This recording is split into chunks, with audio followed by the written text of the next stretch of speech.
Okay. And I know everybody wants to see. I mean, listen, it's I think an inevitable Nate Diaz versus Conor McGregor 3 is going to happen eventually. But man, the 145-pound belt, it's not really fair. What's going to happen with that thing? I agree with you. I'm not interested in the third fight between those two right now for a couple different reasons. Number one, you're absolutely right. He has to defend that 145-pound title or walk away from it. You know what I mean? Number one. Number two, let's be real.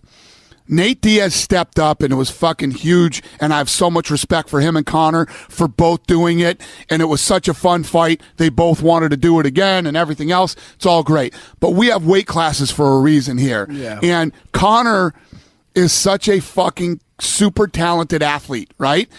You can only have so many of those wars in your career, man. Yeah. You know, when he's at his right weight, the guy is awesome. He's super talented. I want to see him fight all the best in the world at his weight, not 30 pounds heavier.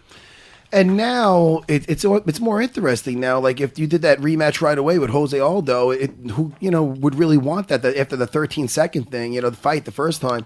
Now he took out, he beat. I shouldn't say took out. He beat Frankie Edgar, who's one of my favorites. Now it's more interesting. You know what I mean? If they do fight again, right? Yeah, I agree. Hey, listen, Jose Aldo is the champion. He's the interim champion. That's the fight he's got to fight, if he goes down to 145. And, there's other fun fights for him there. And obviously, if he went to 155, there's tons of fun fights there. Oh, 55 is, I was just telling Jimmy, that's murderer's row, man. I mean, every division's, is dangerous. But, oh, shit, man. That's really dangerous. I mean, I think of so many matchups on there where that could just be McGregor Alvarez. McGregor, Ally Quinta. Okay, I'm plugging my own guys. But hey, listen. Come on, Raging Al. McGregor Alvarez makes sense. Absolutely. Sure. McGregor Weidman. Aljo Sterling. Keep going. No, that's great. So, yeah, no, there's a lot of fun fights down around his weight class or at his weight class. That's what I'm interested in. And any update on GSP's return? I mean, he didn't roll in USADA, and he's saying that he's getting ready to step back in. We'll see what happens. Okay. Staying being as nice as he can. Look, he's biting his lip. Well, I gotta ask, because people yell at me on Twitter. He's on the show, you don't ask, and they scream at me. I'm not a believer, man. I'm not a believer. So I'll believe it when I see it. Okay. Do you think that it can happen, or there's a lack of willingness for it to happen? I'm ready. I mean, that's what I do. I make fights, and GSP's been saying he's coming back for a couple years now. So, well, he's got your number, I'm sure. I believe when I see. And what are some of the things you guys are working on upcoming? You said you got some big things with the new ownership, and what are you guys looking to do? We're talking about going into, again, picking up right where we left off, like we've always been, going into new territories and opening up, obviously, let me give Khabib some love. Khabib has been blowing me up, and I haven't really given Khabib any information. But obviously, Khabib in Russia, that wouldn't be a bad idea. So we're talking about going into Russia possibly with Khabib. Man. And then Matt, you and I are going to Russia. I was about to looking for a fight. So we're going to be spending a lot of time in Russia soon. Oh, wow.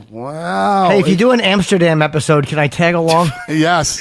You could do a little X-rated bonus feature. Yeah, Jimmy, it would be fun to have you on an episode with us. It's a lot of fun. I would love to go, but I'm a huge pussy and would not do well in the physical activities. I would make a fool out of myself. So that's right. We won't make you do any of the stupid shit that we do. So you could just come and have fun. I would love to. There's no timetable on that, right? Should I be packing? We're not very good with the physical activities either, believe me. Neither is Dean Thomas. Listen, what time are we? Do I have to pack tonight? When are we going? Do we know any time? No, listen. After the last two episodes, I'm fucking on hiatus for a minute. I had one foot in the grave when we left there.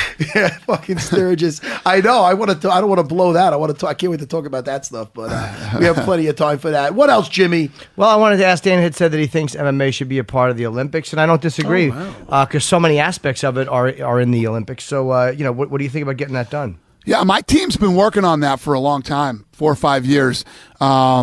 we've been working on it. It's going to happen. It's eventually going to happen, and just a matter of when and how many resources we want to put behind it.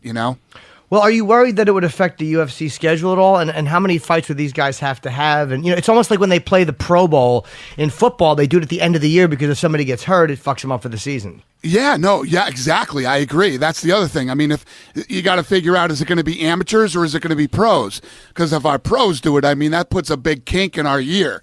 If you have all the best guys going to fight in the Olympics, that's tough to do. It's weird going backwards to kind of do that, Does a guy want to go and get a gold medal and give up, a lot of the big money these guys are making? You know what I mean? Yeah, I mean, there's pride in country, and if you're a basketball player, you can probably do it because the odds are you're not going to get hurt playing a few games. But yeah, with these contact sports, it's a big sacrifice to ask somebody to make for no money. Right, exactly. So obviously a lot of fucking things to work out and a lot of things to, it's going to be a long, tough process, but this is still a really young sport, man. Where, the Zuffa era is 16 years old. The entire sport is just a little over 20, 21 years old. There's a lot of work to still be done here. How do you feel about the bantamweight and the strawweight divisions? I mean, it's really nice to see them taking. Really, people are showing so much interest in these fights. It's like it's not just two popular fighters anymore. It's like there's legitimately a lot of interest in so many of these girls. I agree. And the females? Oh, yeah. Huge. Yeah, it's the women's thing is so strong and fun. So they're fun to watch, and the girls are super technical and super talented. But I was going to say, wait till you guys see this season of The Ultimate Fighter and all the fucking fans. Oh, he says that every fucking season. I'm telling you, this fucking season is so good. The fights are amazing. Everybody's a world champion that comes into this thing and has a belt. It's awesome, man. It's really, really good. I'm excited for the season to come out.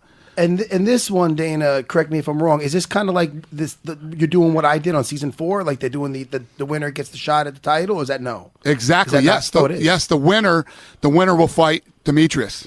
Oh, look at that! I thought that was what I heard. Wow. Hey man, that worked out for me, Jimmy. That show worked out for me. It did, man. That was the premise when I was on there. The winner get the shot at the title, and now I'm hanging out with you. So this is a big opportunity for somebody. I can't wait to watch that. Yeah, someday somebody can have all their dreams fall and sit next to Jim Norton for an hour and a half a week.